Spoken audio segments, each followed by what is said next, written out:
Coming up on today's show, we're going to run through the latest wide receiver trade rumors as it applies to Jerry Jeudy and Courtland Sutton. And then it is Hackett Bowl time, baby. Broncos, Jets, Sean Payton, Nathaniel Hackett. We're going to run through the matchup, and I'm going to give you my prediction at the end of the video. But let's talk about the wide receiver trade rumors first, because some big reports came out over the last few days that the Carolina Panthers are interested in the market for a star wide receiver. According to Ian Rapoport, the Panthers have been active on the trade front looking for a starting wide receiver. Now, this makes a little bit of sense when you look at their current wide receivers, which are DJ Chark, old man Adam Thielen, rookie Jonathan Mingo, and second-round-ish bust Terrence Marshall. Now, the NFL trade deadline, for those of you that do not know, is October 31st. So spooky indeed. We are still a ways away, though. Like, don't think because it's the month of October, trades are going to start flying in at any given moment. We saw the Bradley Chubb trade and the Von Miller trade not go down until near the 11th hour of the NFL trade deadline. But the Panthers, though, are reportedly looking for a star wide receiver. So, who are the wide receivers on the trade block rumored so far? Let's run through the names that make some logical sense. Chase Claypool, the Bears would be lucky to get anything from him. Potentially by the time you're watching this, he's already been cut. Courtland Sutton, Darnell Mooney from Chicago as well. Devontae Adams, although I don't think he's going to get traded. Hunter Renfrow I could see get traded. Jerry Jeudy. Mike Evans is a long shot. If the Bucs start losing, maybe just because they did not come to an agreement on a long-term extension for him. And then T. Higgins is the belle of the ball, right? Don't drop the soap. Don't drop the soap. T. Higgins is the Ryan Howard from Michael Scott, and Michael Scott is the Carolina Panthers here. But the trade ideas that I've come up with for Carolina, or taking my best stab at what it could cost to get these two guys, would be Jerry Jeudy for a second and Courtland Sutton for a third. I think Jeudy would cost a little bit more just because he has age on his side, and anytime you mention he's a former first-round pick, that's going to get some ears to perk up. So let's kind of break these down one by one. For starters, Courtland Sutton, in my eyes, has been the better wide receiver. I mean, we've only seen 4 games, so it's not a huge sample size, but we're a quarter of the way into the season now. Like, you've got a rough idea as to who is who, and it's looking like Sutton is a better fit in Sean Payton's offense. I know that everyone loves to try and make the comparison of who's going to be the new Michael Thomas in Denver. There might not be a Michael Thomas in Denver, but if you're looking for who's going to get a lot of red zone targets and who's going to get a lot of receptions, I think Courtland Sutton is looking like the man for the job. Now, it's also important to note where these two guys are at contract-wise, okay? Look at Courtland Sutton's contract compared to Jerry Jeudy. Courtland Sutton is under contract for another season, so for the Panthers, that could be enticing. His 2024 cap hit is $17.3 million. That's not very enticing, but a team could move on from him relatively easy. He's only got a $7.6 million dead cap hit in 2024. However, he is 3 years older than Jerry Jeudy, who's under contract for 1 year less. He has his 5th-year option picked up, which is fully guaranteed $12.9 million. So, of these two trade ideas, which trade idea do you think makes a little bit more sense? Jerry Jeudy for a second, Courtland Sutton for a third. Let me know down in the comment section below which trade you like a little bit more. I go back and forth, and ultimately, I feel like getting more for Jerry Jeudy would definitely be, enticing. But I think the next 4 games will heavily influence my decision, right? If we get very little productivity out of Jeudy, in fact, we can even put up Courtland Sutton and Jerry Jeudy stats side by side here in a second. I'm fine with getting a second for Jerry Jeudy because it's only been 3 games, but we just haven't really seen a whole lot from Jerry Jeudy. You know what I mean? Through those 3 games, he's amassed 11 receptions for 158 yards. Meanwhile, Courtland Sutton has gone off for 20 grabs and 216 yards and 3 touchdowns. He's definitely been a red zone target for Russell Wilson. So if you're going to get more for the guy who's been less productive, that kind of seems like a no-brainer to me. Now, sure, Jerry Jeudy might have a higher ceiling, but we're in year 4, right? Like, look at what he's done so far in his career. How much longer do we have to wait?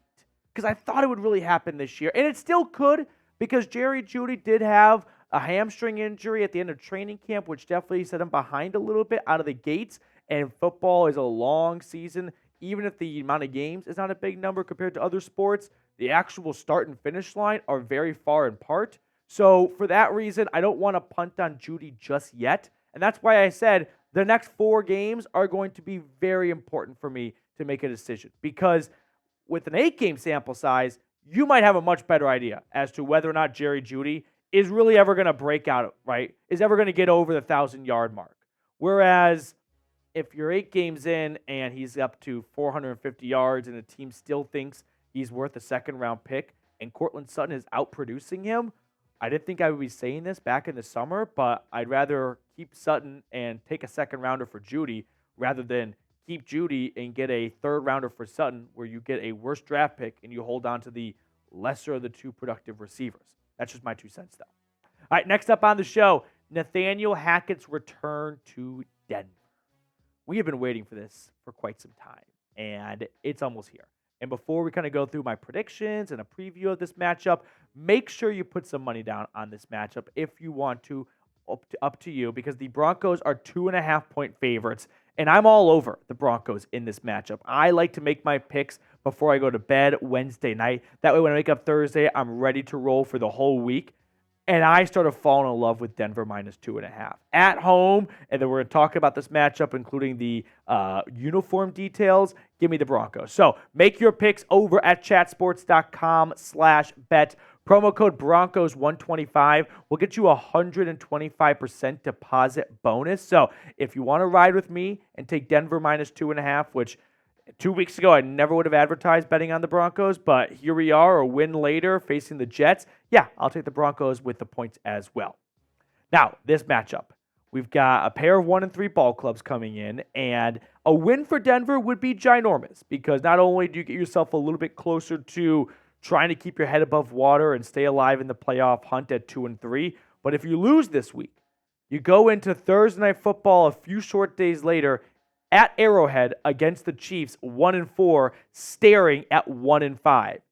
There's really no coming back from 1-5. But 2-3 could turn into 2-4, and maybe you make some moves later on in the year. But let's kind of break down this matchup in more detail, starting with some pretty important news here. The Broncos are rolling out the Retro D at the 50-yard line for the first time ever. And they're also going to be wearing their white cap, their snow white cap helmets. Remember, they unveiled these over the summer. Here's a closer look at them. So we're getting the Denver D at the 50. We're getting their awesome uniforms and their awesome helmets. Yeah, just based off uniform matchup alone, Denver could be playing any football team you want. The 85 Bears, they could be playing any Patriots team ever. They're not losing this matchup based off swagger alone.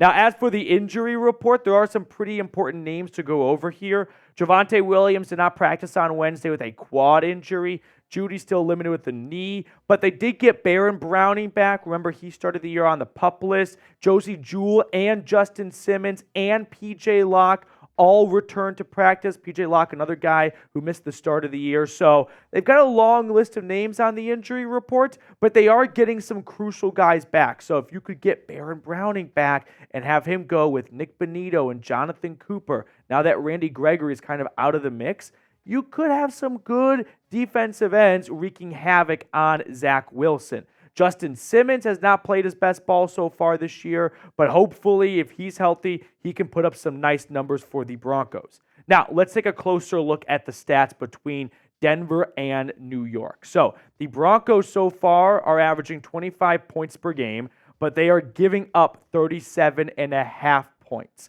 Their total yards have exceeded New York and Hackett's offense, 333 to 252, but the yards allowed. The Jets defense is not looking like the exact same Jets defense we saw last year. I mean, they're only allowing 21 points a game, but for Jets standards, that feels a bit low. Turnover differential, this is key. Denver is -2, whereas the Jets, even with Zach Wilson, are sitting right there at 0. Now, it is also the Wilson Bowl between Russell Wilson and Zach Wilson. I wonder when the last time guys with the same last name faced off. The Mannings, I guess that could have happened. I feel like there are some other ones I'm forgetting. Johnson's got to be another one, yeah. But anyway, Zach Wilson is completing 59% of his passes compared to Russ at 67. The yards favor Russ, the touchdowns, everything favors Russell Wilson, who is quietly putting up a really strong start to the season. So, with all that being said, Sean Payton, we got to have a quick one-on-one chat here, right? We got to huddle up and talk about this because you made this game 20 times bigger than it already was, by the way, when you went after Hackett in August through that Yahoo, USA Today, whatever interview, and you went right for Nathaniel Hackett's jugular, and you said that it was the worst coaching job in NFL history. And here we are now with the Broncos being 1-3, which at this point last year, Denver was 2-2. So say what you will about Hackett, at least he was able to beat some of those bad teams at home like the Texans. Now, Sean, this is our Super Bowl. I know that sounds a bit dramatic, but I was really thinking about it. In terms of just like excitement and drama, excluding week 1 games because everyone's always excited for week 1, I don't remember a game that I've been so excited for Denver since 2016. Like ever since then, maybe you could make some divisional arguments mid-year, but just off the like drama alone of Hackett's return and Sean Payton calling him out, this game is a must-win game for the Broncos. I am dubbing this a must-win game. I'm already pulling out the must-win card, and it's only mid-early October. So with that being said, predict the score for me. Broncos versus Jets. Let me know down in the comment section below who you got in this game and by how much. My score prediction, I'm going to go Denver 17, Jets 15. You might ask, why? That's such an odd number for football. Scoregami. I'll tell you why. The Jets, well, scratch that. The Broncos last year under Nathaniel Hackett averaged 16 points a game. So, in the Nathaniel Hackett Bowl, it's only fitting that Sean Payton does one more point than what Hackett did last year, and Hackett comes up 1 point shy of what he did last year. So give me the Broncos 17-15. Denver gets 2 touchdowns and a field goal, and the Jets get a touchdown and 2 touchdowns, and they go for 2-1 to try and kick a game-winning field goal, but ultimately a Nick Bonito strip sack wins the game.